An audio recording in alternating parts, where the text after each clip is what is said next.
Welcome back to Bleach Anime Review, episode number 19. This was discussing I believe this was the 7th episode of Thousand Year Blood Work. Actually, it was the 8th. Yes, this was the 8th episode. And though it's technically the 374th episode of the series, and it covers chapters 515 to 519 in the manga. There is some cuts here mostly, and some alterations. Pretty much, this episode is the aftermath of the previous episode. We start off basically. We have I think this guy with glasses. I believe he's the third seat of Squad 4. I believe it is. Yes, I believe he's the third seat. Because everybody leave the bodies, grab all the wounded, take them straight back to the Fort Barracks. And it turns out though that it's revealed in this episode that the head captain, the one who just died in the last episode. It was prior to the attack, he had told Squad 4 to stay in their barracks. Do not engage in fighting at all. Which, that proved to be smart on his part, because he probably knew there'd be casualties. Probably not as high as there was, but I at least got to praise the fact he had forward thinking for that. And of course, Unoha basically was just basically trying to get her lieutenant to calm down, which, okay for that. Then of course, they found Byakuya, Renji, and Rukia are basically are stable, that they're alive. So basically a captain and 2 lieutenants. Yes, because during the time skip between when Ishio lost his powers, thanks to the whole thing with Sosuke and Homemaker stuff, Rukia became a lieutenant. Yes, she became a lieutenant for Squad 13. Yep. So excuse me. Yes. Yep. So, basically, Ichigo is talking to Hiko, the one who took over took up Sosuke Aizen's former squad. I think it was Squad 5, if I'm not mistaken. Yes, Squad 5. Yes, so he's talking to him for a bit. And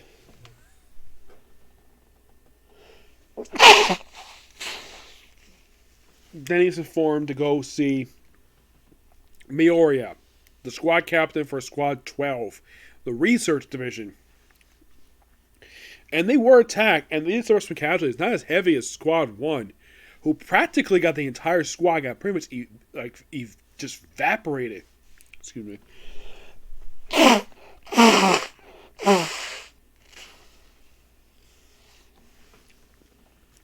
I think, overall, I mean, we had with pretty much, and I think there was one member left, but pretty much virtually you could think of as Squad 1 has been virtually disbanded. They don't say it's just been disbanded, but it has been. So, and of course, Ichigo's basically more. Now, this is a slight alteration from the manga. In the manga, basically, the way the swords broke his position, where it's basically here's the handle, here's the blade, they're side by side with each other. In the anime, they changed it, thanks in part to modern animation, where they switched position of it, where it's basically, it looks like it's most of it together, just a little gap where it's broken. Okay, I don't have a problem with that. That's perfectly fine. Mentions basically can't repair by him personally, but then he's informed hey, Mioriya, can you come basically to this particular area of the Sarate? Why, you might ask? Because Squad 0 is coming. Yes, this is the anime debut of Squad 0, made up of 5 former squad captains, one of whom just happens to be Moriya's 2 predecessor to Squad 12. Yeah, she's part of it. Yeah, believe it or not, this one was actually mentioned way back in season 11 of the main anime, where she had left to retire. I think she got promoted to Squad 0, and Unoha took over as the captain of Squad 12 until the events of that particular arc, which had to basically have him step down, and Mioriya took over as the captain. Obviously. Yep. And of course, basically, she reunites with a former person she knows, oh, Himiko's not with you. He's like, wait, oh. In the manga, her was lady. And Anne was miss. Basically, he's respectful.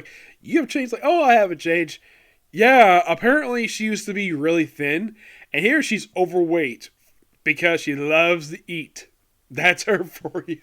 Yep. We also see this guy with his weird afro who talks to Uruha very disrespectfully, having his hair kind of touch hers. Like, talking about healing techniques. And, like, then he gets smacked in the head, not once but twice. He also does the same thing to Soifun. Because Soifun basically points out the fact these guys were just chilling in the royal palace while the entire 13 Gorgar was getting massacred by invaders.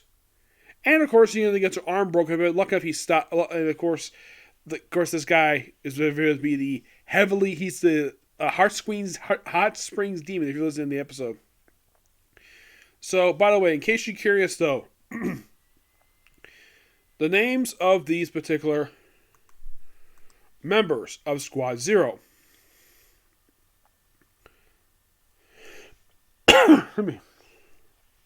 Their names are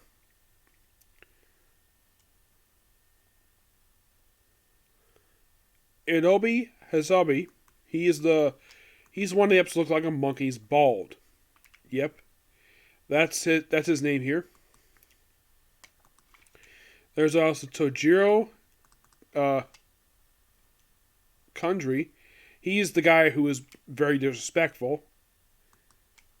There is Kiro, the former captain of Squad 12. Yep.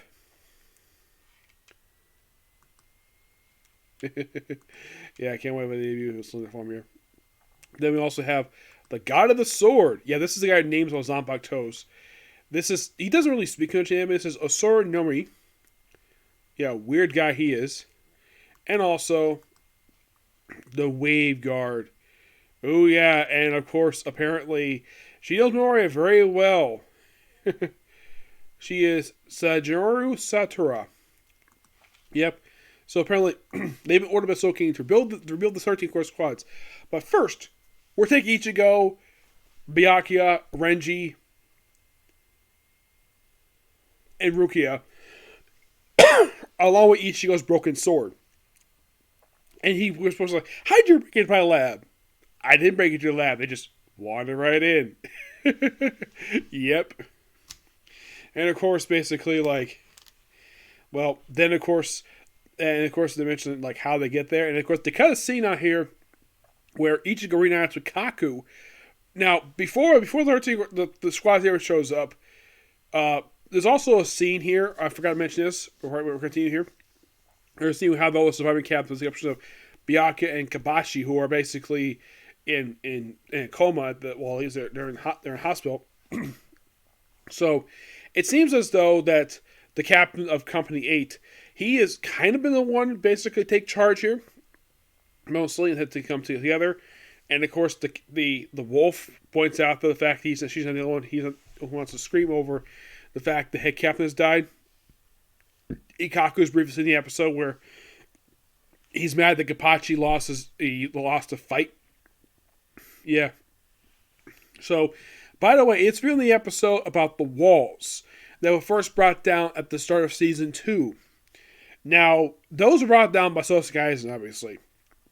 But it turns out those things are brought down because of emergencies. And apparently these walls actually come from the Royal Palace. Yes, the big wall that's around the Sarate. It's from the Royal Palace. Yep. Yeah, it's filled here. Yeah, why the heck did this in the final arc? I don't know, it's kind of weird. It's like a lot of stuff gets revealed in the final arc of the series. Yeah, these walls have been down since season since started the Soul Society arc. They back in season 2. And then, of course, they have the transport to come down, which is a pillar, and you get back up there. They don't really explain why the heck they're here. They're just randomly at Kaku's place, which has not been seen. I believe not since season. I think season 14 was the last time it was seen. Where, and of course, Kaku tells Ichigo that about her asking where her brother is. Oh, he's turned to stone. Not really. He goes up training with, get this, you don't see your phases, but it's two main villains from the previous arc of the series, the Fullbringer arc. Yeah, they're kind of back here. You don't see your faces, but if you watch Fullbringer, you know who these two people are. Because these guys are the primary evil of that particular arc. Walk out to do some training. And apparently they were in the Rukon district. Yes, these three got sent to the Rukon district for reasons. I don't know why, but they do. And fun fact, these two will actually play a pivotal role in the conclusion of the story arc. Yes, they seriously will play a part. It's like, you're probably thinking, why would the anime set these guys up here now? Because in terms of the manga, this is basically set for the conclusion of the story arc. That's the whole point of these two guys being here. So, there's that for you. So, how they get there, they had to launch some of Kaku's launch platform. Now, of course, Kaku is wearing slightly different attire than she was last time. Now, of course, Kaku, they mentioned Uncle. I'm not going to do much for spoilers per se, but that's going to explain a little bit later because there is, I should point out, Kaku is related to Ichigo. How, you might ask? I'm not going to do that here. I'm not going to reveal that until the anime reveals that, because I know how they're related, but they are related. And of course, you can launch them. Of course, you see the debut also, not only Squad Zero, but also the Royal Palace. Basically, what it is, there's this long walkway with pillars, and there's this cocoon in the sky, which is basically the home. This is referred to as a shrine, which is home of the Soul King. And there's these 5 trade platforms, which are the castles of the 5 members of the Squad Zero. And the first place to go into is, of course, the Hot Springs one. And, of course, also, like, their 3 transported there. Oh, by the way, they do mention how the heck they got here. Okan, basically, this giant key. This is explained by the guy who's in charge of Squad Zero. Basically, it's explained that apparently Sasuke doesn't want to create a clone of the 5 of them in order to enter this particular area. And the only way these guys are able to enter it, there's only 2 ways. Them, or they allow people to come with them. But according to him, basically the Okan key is infused into their bones. So they have to come and go as they please. Because of the Squad Zero. Yes, so so they get to the hot spring. Ichigo points out though, why relax in hot spring? Now, they do cut something out here, and I actually heard about this. They cut out the moment where they show up Rukia's rear end. Where it's like, oh, it's like a peach. Yes, seriously. They cut out the moment where Ichigo sees Rukia's rear end. And of course, they also cut the moment where Byakuya is poking his head out of the water, along with Renji. Not sure why they cut this for. Now, in case you're thinking though, did they cut some nudity out here? Well, it's a brief panel in the manga. It's like 1 panel. If it's on screen, it'd probably be on screen for like 2 or 3 seconds. It's like really quick to see her rear end. But no, they probably don't want to. Now, they don't probably want to do it. So, apparently the hot spring drains all the bad blood out of them. And of course, he picks up Byakuya and throws him over to the blood pool of hell, which sort of gives him fresh blood. Okay, made from water. Okay. And basically, that kind of ends the episode there. But damn, what a really good episode. Not much action per se, but oh, by the way, before I end this thing, there is also, I gotta bring up here. Before Ichigo goes off to see the Royal Palace, he gets a call. Well, basically, Kon is in the episode. Now, in the manga, he's seen basically in giant bear form, and he's basically muscles until not normal. This is a little bit later in the episode where he's used as sort of protection device by Urahara. Which, of course, they don't mention Okamoto here. Of course, they do mention the manga. And, of course, they reveal that Orihime and Chad are perfectly fine. We do see a brief glimpse of well, how should I put this? Well, you kind of hear his voice in the episode. If you watch the Iran arc, it's Grimmjow. Yes, that is Grimmjow making a brief appearance here. Yes, I'm going to say it's Grimmjow because that's who it is. Because Ichigo knew who it was. Now, the thing is, Grimmjow and Ichigo do not like each other at all. Probably due to the fact Ichigo chopped off his arm. Mostly. Yep. But that's pretty much it here. In case what Urahara's up to, that's still something a little bit later for them. But I'm definitely looking forward to discussing the rest of this arc when it eventually comes out. Now, I have heard that this particular cour is going to end episode 13. like 13, but here's the thing: 12, 13 can air as an hour-long episode. Why, you might ask? Because it's going to be end of Cour 1. Now, we're only 8 episodes in right now. We have approximately about 4 more weeks of this, and then basically we'll stop. I think that probably, in terms of the anime, because the fact that the final episode will air on Monday, that's basically when they're going to release the final 2 episodes of this Cour. Excuse me. I'd probably say that the dub we finished up by, I'd say the final episode or episodes. Either they're going to air like the episode 12 or 13 on the 20th, or they're probably wrap up by, I'd say by the 27th of next month. Basically January, obviously. Yep, so yeah, that's particularly it for this particular review. Next up, Baruto, and that'll be it for tonight. Okay, next video. Bye.